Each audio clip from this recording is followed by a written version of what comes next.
também trabalhou, estudou na área da farmácia. Fala um pouquinho sobre isso. Isso, hoje eu estou fazendo farmácia, né? Por quê? Para a gente poder entender tanto os princípios ativos dos cosméticos quanto o processo da suplementação.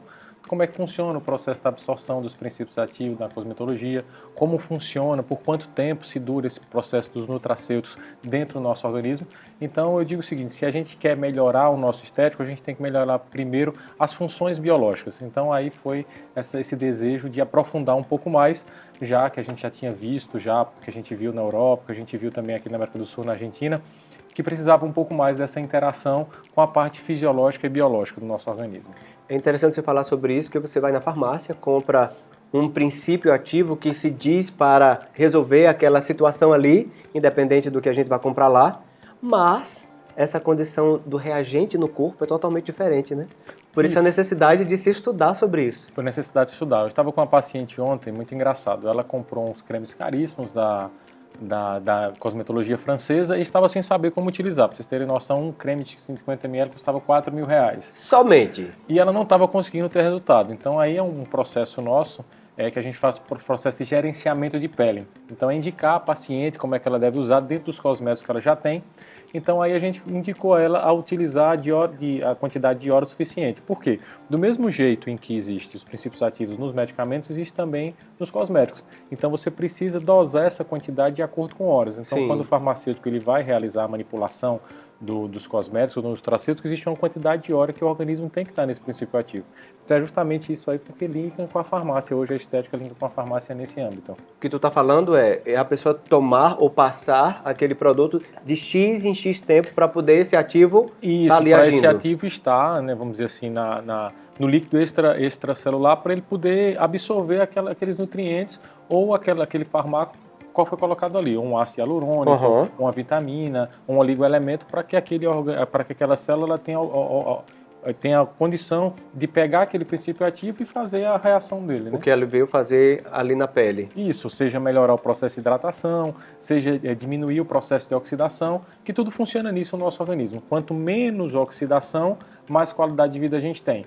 Porque o que se liga junto à estética ortomolecular é justamente isso. Se a gente diminui os distúrbios, que não são patologia, os distúrbios vêm antes da patologia, então se a gente diminui esses distúrbios, a gente diminui o processo de oxidação e aí passa a ter um processo de renovação melhor, passa a ter uma taxa de metabolismo, o processo da circulação. Quando tu fala de oxidação, é o envelhecimento da célula e da pele. É o envelhecimento da célula e da pele, sendo que isso não acontece só nos âmbitos da pele.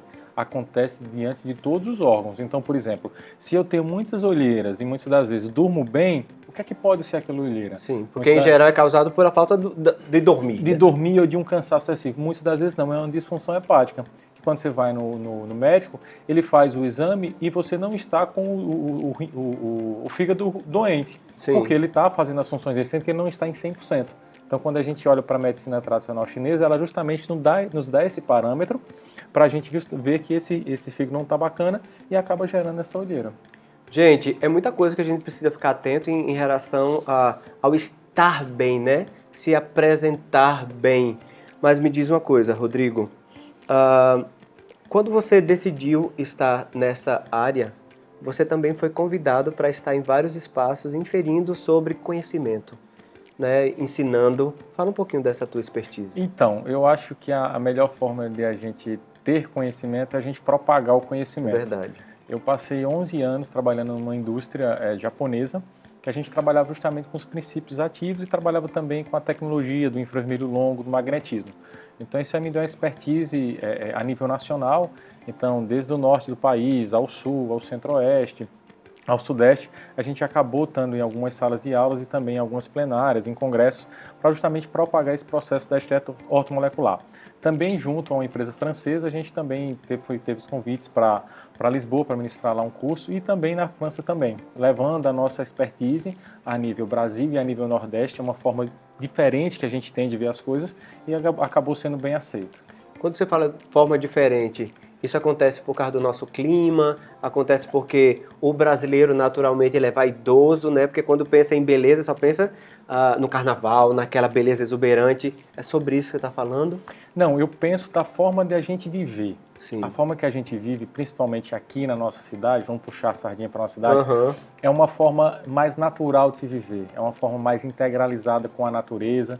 Então é justamente essa forma de se viver. Então, a partir do momento que a gente chega ali na praia de Cabo Branco e consegue respirar aquele ar cheio de íons positivos, pô, isso acaba trazendo uma qualidade de vida muito mais bacana para o nosso corpo. Então, quando a gente propaga isso, a forma de você fazer exercícios físicos, se expor ao sol, você imagina, Aldo, que é você passar de 40 minutos, entre 20 a 40 minutos, você fazer, se seu organismo sintetizar mais de 20 mil I de vitamina D, coisa que quando a gente pega a posologia numa medicação, ela nos entrega 2.000.